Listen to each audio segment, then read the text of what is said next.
last video we did the derivative of a function using the first principle. So in today's video we'll be looking at a rather easy way to derive a function, and we could use this to check whether our answer by using the first derivative is correct. So in this video we'll be looking at the power rule, right? So compared to what we did on a prior video, in our first principle, this one is a rather easier method to derive a function, right? They are the same, right? You could use the first principle or the power rule, but the power rule is the most easiest. Of course, there will be specific at times when they will say, well, use the first derivative, use the power rule, or use the first principle.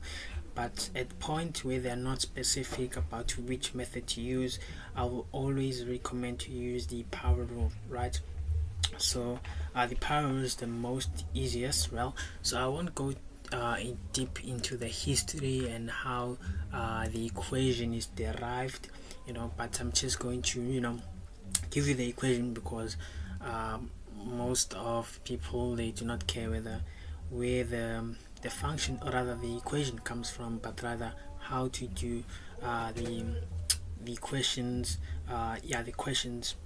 So the first thing is, you will be given some function. Let's say fx is equal to x, right, raised to the power n. Let's say raised to the power n, and then I ask you to find the first derivative using the power rule. So using the power rule is basically simple. So what you do is basically, you see this, you multiply the exponent with the base, or rather the coefficient of the x, right? You multiply the exponent with the coefficient of x. So meaning you're gonna take the n and then you multiply there in front. So it will be n times 1, and then times, you will say x, and then you subtract n with 1, so it will be n minus 1. So the equation is given as f prime x, which will be, in that case, it will be n x n minus 1. It's really easy. You do not have to memorize. You can just do it just like that. It's very easy. So it's basically like this. Let's say if I give you fx is equal to 3x, and then I say find the first derivative using the power rule. So here you notice that you have 1, so it will be 3 times 1. So it will be 3 times 1, and then x, and then it will be 1 minus 1 there on top. Therefore it will be 3 times 1 is 3, and then 1 minus 1, that's 0. So it will be x to the power 0. And notice that x, or anything raised to the power 0, is equal to 1. So in this case it will be 3 times 1, which is equal to 3. And yesterday, or rather on our prior video, we did derive this function here, and we got a value of 3, the value of 3, right, when you use the first principle. So in this case here, this formula is very important. This is the formula that we use to define the power rule, or rather the formula that we will use to derive equation using the power rule, right? Okay, so basically this is easy. So let's look at some example. Let's say you have y is equal to 2 raised root x, right? You can pause the video and try this on your own, right? So here you can see that you have this constant here, and then you have this square root here, right? They will try to manipulate, or rather to make these type of question a bit complicated, but they're really not complicated. So the first thing is to change this square root into a exponent. So how do we do that? Remember, we said the square root of x is the same as x raised to the power half, right? You can interchange these two things here. So in this case, it will be 2 times x, and then this will be a half, right? I hope this makes sense. And notice how I use an equal to sign and I did not jump into y prime, right? I didn't jump into y prime because this is not a derivative yet, right? We are not deriving yet, but we are simplifying this, or rather making this into a form where we could derive it easily, or rather into this form here, right? You always want to make your function into this form and then derive thereafter, right? So here it's the same as y, so make sure you do not use the y prime. So you can just write equal to, and then I could use y prime equal to, and then this is 2, and then you take the half to the front, therefore to be half, and then x there to be half, to be a half minus 1. Okay, so you can notice that here 2 times a half, that is 1, right? And then a half minus 1, that is negative a half, right? Now the thing here, you do not want to leave your answer with a negative exponent, so you have to change the negative exponent, right? You have to change the negative exponent to a positive exponent. And you notice that remember when we did the properties of exponent, we notice that x raised to the power 1 gives us 1 over x, right? So this is how we can change that into positive. Well, you could say this is the same as x a half raised to the power negative 1, because notice that a half times negative 1, well, that's negative a half, so meaning these two are the same. And if this is a negative if this is 1 over 2, well, they said x raised to the power half is the same as square root, so in this case it would be the square root of x raised to the power 1. And then going back to this here, we could say, well, this is the same as 1 over the square root of x. So make sure that you do not leave your answer as a negative exponent. You must always leave your answer as a positive exponent, right? So that in that case would be my final answer, y or rather y prime is equal to 1 over the square root of x, right? I hope that makes sense. And yeah, let us look at some more examples in that case, right? So at some point they will give you a polynomial or a function with a lot of terms in it.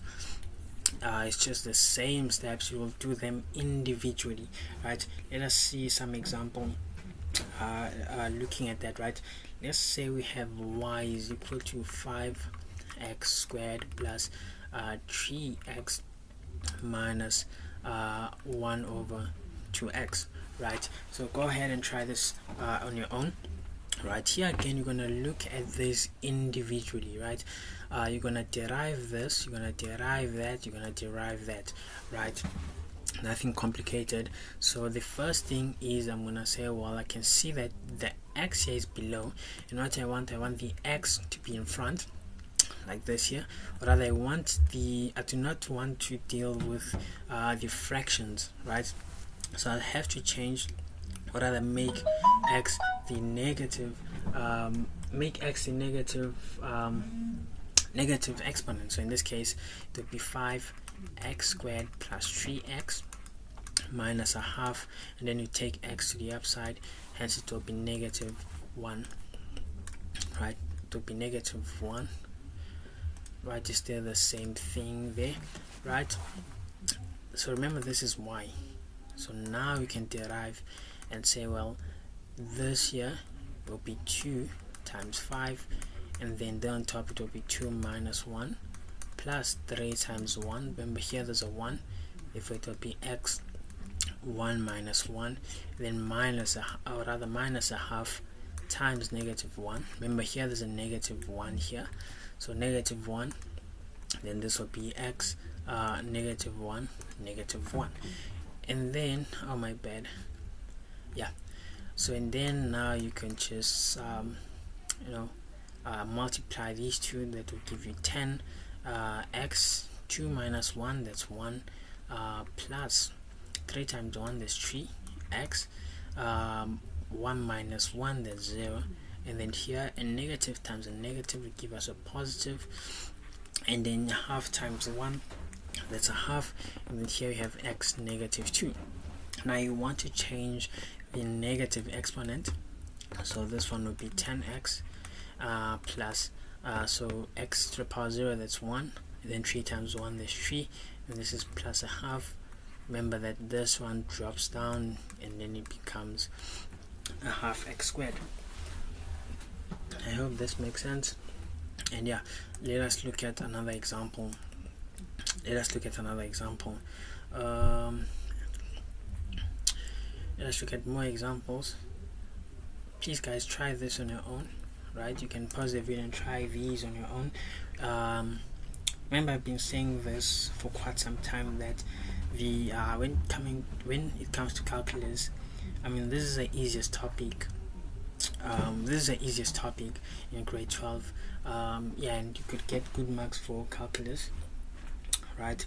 So let's look at another example here. Let's say we have the function fx is equal to 7 all divided by 3x raised to the power negative 2, right? You can pause the video and try this on your own, right? But the first thing, the first step is to change the x. The x has to be like on the numerator, or it has to be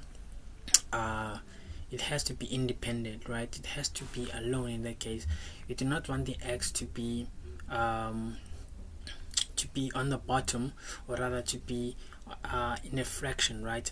So what you can do is, well, you can see that here we have 7, and then here, if I remember, whenever we have 2 times 2 raised to the power 2, the 2 will go inside for both these bases. Therefore you have 2, that's 1. So 2 times 1, that's 2, times, this is 1, 2 times 1, that's 2, right? And hence you'll have 4 times 4 is 16. So in this case here, again, the 2 will go to the 3 and also go to the x, right? So in this case, I'll have 3 negative 2 times x negative 2, right?